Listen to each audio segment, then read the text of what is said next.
talking to people they already agree with.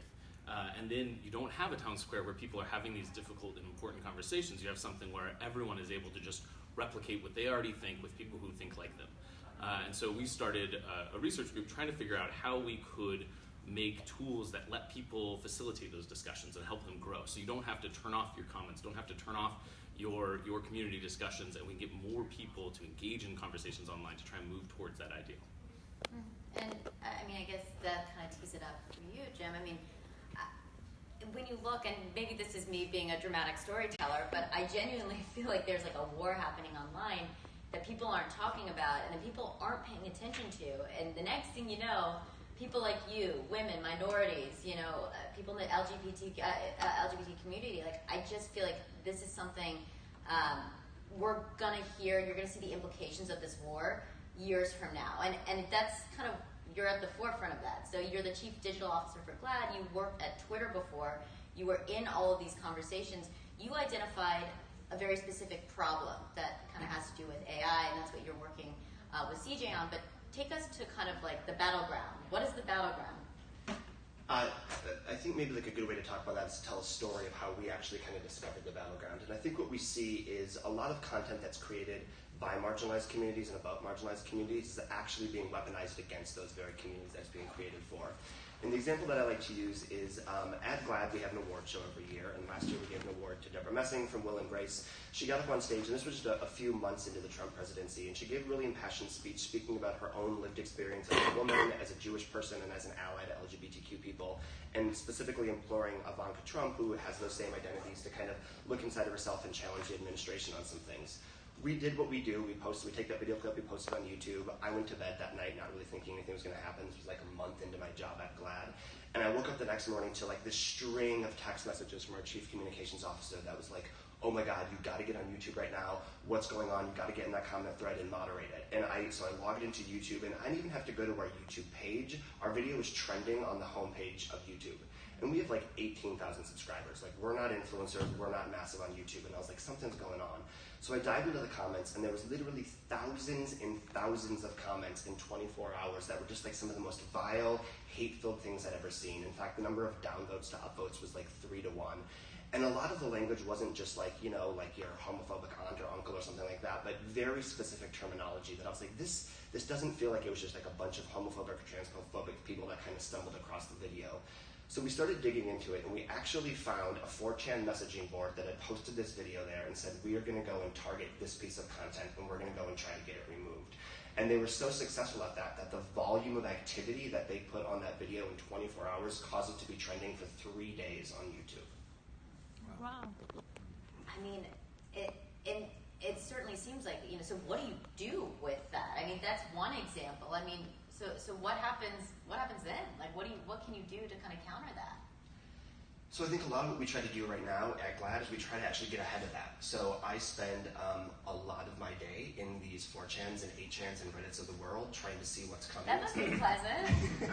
Yeah, it's What's your coping mechanism? my fiance. I'm really nice fiance. Yeah. But I think, you know, trying to get ahead of it is definitely something that we've tried to do. But I think you think of that as like trench warfare. Like, that's literally like going head to head in the trenches, and that's like upvote for downvote, upvote for downvote. And that's kind of a losing battle. And it took us about a year to actually realize some of the larger, more systemic things that are happening and start reaching out to a lot of the organizations like the Twitters, like the Jigsaws of the world that are actually doing some of the more systemic work here to try and address the issue at the root cause. And how about you? Have you seen any of these campaigns against you? I'm sure people say all sorts of hateful things. You told me that someone was banned years ago for death threats on Twitter. Have you seen any of these campaigns kind of play out against you? Yes, I think about the first person ever permanently banned from Twitter was banned for trying to raise money to get me killed. So I remember that. He now has a press credential at the White House, which is very apropos for this moment. So I think about that. I was doing a screening of a movie in Baltimore, and somebody tweeted in a death threat the day before. And I showed up to the theater, and the people are like, "Are you okay?" And I'm like, "I'm good. I think we'll be fine." And then, like, out of a movie, like in the middle of the movie, the police come in, cut on all the lights, they evacuate the entire movie theater. The employees are too afraid to work. It was just like a night. It was 1 o'clock in the afternoon. So I think about those things a lot. And you know, from being in the 4chans and stuff, is what they want to do is to create this chaos where you're like too afraid to do anything, right? So I try to be mindful about safety without being paralyzed by like the fear of what's happening. And we obviously saw like the distraction of like All Lives Matter and like the Russian bots and like, you know, planning protests for people to go to. Like that was really coordinated. So I'm interested to see what it'll look like. I think about even how social media has changed in the past 3 or 4 years since the protest started. It's like what you saw in the beginning was people just like learning the language about how to talk about this. What you see now is people getting big platforms because of it. So like the incentive motive is just like different now online. Like people want to fight with people because they want to engage somebody with a lot of followers to get in this battle and back and forth. So like it's just different, like what it means to sort of disagree online, especially on Twitter now. Just to humanize it a little, I think it's so easy for us to talk about AI and these comments and these upvotes and downvotes. But like at the end of the day, you're sitting at home and you're getting death threats and someone raising money to have you killed. I mean, how do you deal with that? It's actually, I think, harder for the people around me. Like the movie theater thing, I was actually pretty chill about the movie theater thing. The people around me were freaked, you know. And I'm like, and I'm asking the police, I'm like, can we just stay in the movie theater? And like, even if you close down the whole building, and they're like, yes, you guys can just stay. And like, it worked out for us, but the people around me were actually really spooked about it. And then when I ran for mayor, people put the address up, and like that sort of stuff is like. So I think the only moment where I was like legitimately afraid is I got sued by like a set of police officers in 2 cities for harm that they experienced. And I get home one day and I live sort of like off a beaten path, and I get home and there's like a guy sitting in the driveway, and it's like, you know, you have this moment where you're like, somebody's in the driveway, I live in the middle, I live like nobody's sort of around, I hope this guy doesn't kill me. So I get out of the car, he gets out of the car, he's like, DeRay, and you have this moment where you're like, well, I had a good life. And he's like, DeRay, and I'm like, hey, and he's like, he has to serve me with this thing. And then he's like, can we get a photo? And you're like, it's so American, you know? It's like, I'm like terrified. And he's like, is it me ready to get a picture? Yes, So yeah, and then when I was in Charleston, and Go Home DeRay trended. I was there for a while, and I was in front of the church in Mangle, and this guy walks up to me. He's like, oh, I know you. And I'm like, hey, great to meet you. He's like, I'm not on your side. And I was like, okay, that was intense. So that was like one of the only times where like there was a person face to face with me who was just like he was not having it, and that was awkward.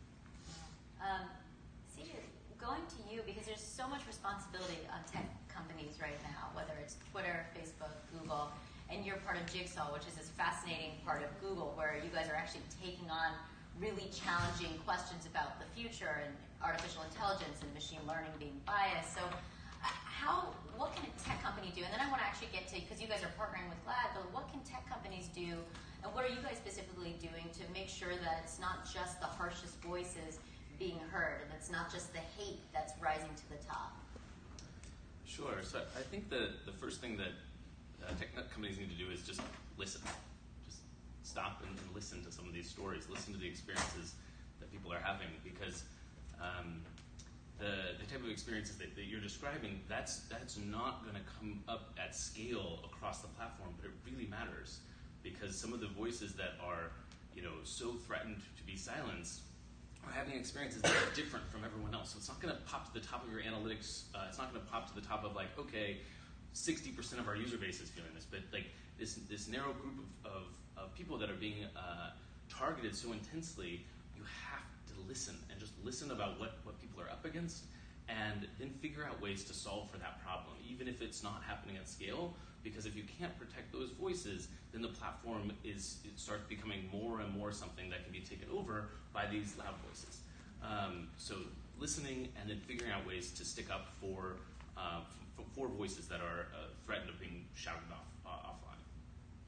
I think the approach that we're taking on how to help communities is both on Google platforms and outside, contributing to building tools that help communities have the discussions they want. You know, if you think about, you know, in a city, you know, you can choose to have a conversation in a coffee shop, or you can choose to go to a lecture or a debate, or you can choose to go to a sports bar and shout at each other about who's going to win, or you can go to a mosh pit. And I think that a lot of times online, it feels like your options are like mosh pit, mosh pit, mosh pit. And like that, and what happens is people, not just on big platforms, but a lot of these dispersed conversations, things that are happening on publishers' platforms, their comments, that people just give up on trying to host the discussion because it's too hard, so they shut it down. So we're trying to create tools that allow channel owners on YouTube to be able to facilitate that discussion at scale better. To also tools for external newspapers and forums to be able to use tools to facilitate discussions at scale. And a big tool in that tool bag that we've been trying to offer to communities is using machine learning as a tool, so that if you're a volunteer, let's say you're a volunteer on Wikipedia, for example, and you're trying to find this toxicity, things where people are driving volunteer editors off, and are widening the gender disparity, for example, of editors on Wikipedia. Your job is so hard. You're having to read through tens of thousands of these edits, most of which are benign, to find this needle in a haystack. And what ML can do is you can train on a lot of this toxicity that's existed in the past, and you can turn that needle in a haystack problem into like a needle in a handful of hay problem. It's not perfect, but it can help those volunteers, people trying to facilitate that discussion, to narrow down what they have to review, to be able to moderate or jump into the discussion or help facilitate that kind of conversation you want for your community. Basically giving that tool to communities so they can make those decisions.